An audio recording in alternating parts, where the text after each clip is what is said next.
On a quiet stretch of coast where the land bends gently into the sea stood a lighthouse. It was old, older than anyone in the nearby village could remember, and its stones were weathered by centuries of wind and salt. The light inside turned slowly, endlessly, casting a beam that reached across the black water as though searching for something lost. The lighthouse had only one keeper. His name was Elias. He lived alone in a small room beneath the spiral staircase, his window facing the restless ocean.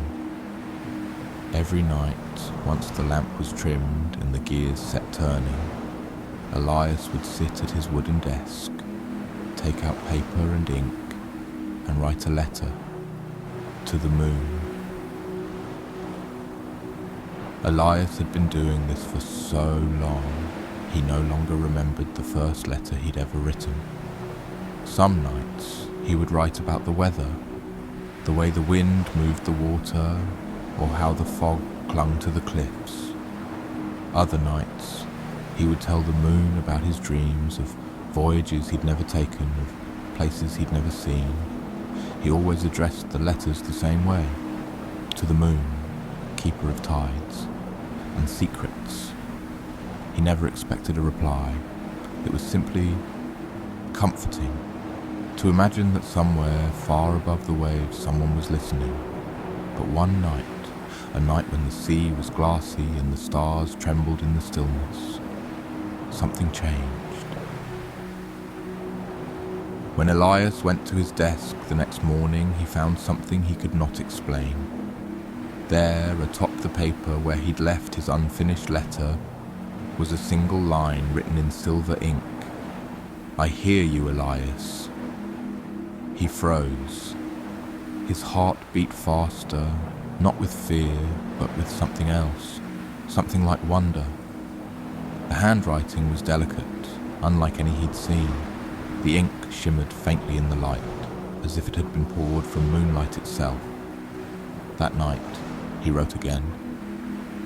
"If you truly hear me, tell me. Who are you?" The reply came the next morning. "I am Celine, and I have been listening for a long time."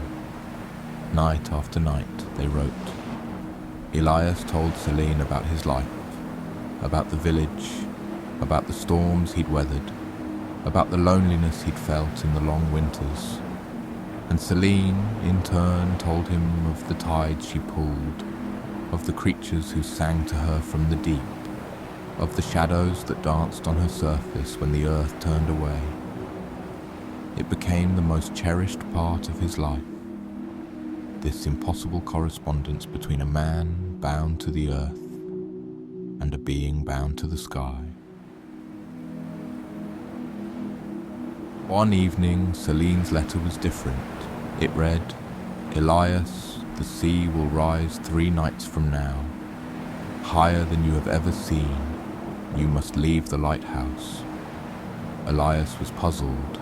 Storms were nothing new, but Celine's tone felt urgent. The villagers, when he told them, laughed kindly and shook their heads. "There's not a cloud in the sky," they said. But Elias trusted her. On the 3rd night, he stood on the cliffs, watching the horizon. At first, nothing. Then, a faint roar. The water began to swell, rolling higher and higher until waves smashed against the lighthouse door. The lighthouse stood firm, but Elias knew. Without Celine's warning, he would have been inside and lost. After the storm, Elias wrote to Celine, "Why do you care for me, a keeper you've never met?" Her reply came slowly, over several nights. "Because you are the only one who speaks to me, not as a distant light, but as a friend, and because I am not meant to stay in the sky forever." Elias didn't understand until her next letter arrived. "The tides are changing, Elias. Soon I will be pulled away. I can stay if you come with me." She described what it would mean, leaving the earth behind, becoming part of the night sky, trading the scent of salt air for the cold silence of space. Elias thought for a long time. The lighthouse was his home, his duty, but Celine was his companion, his only confidant. The next morning, the villagers found the lighthouse empty. The lamp was still turning, the desk still held a half-finished letter. Above the sea, the moon hung unusually low, glowing with a warmer light than anyone had ever seen. Some say Elias climbed to the top of the tower that night and stepped into the beam, and that Celine caught him in her silver hands. And if you stand on that stretch of coast on a quiet night, you might see them, a lighthouse's light, and a moon that seems just a little closer, keeping watch together over the restless sea.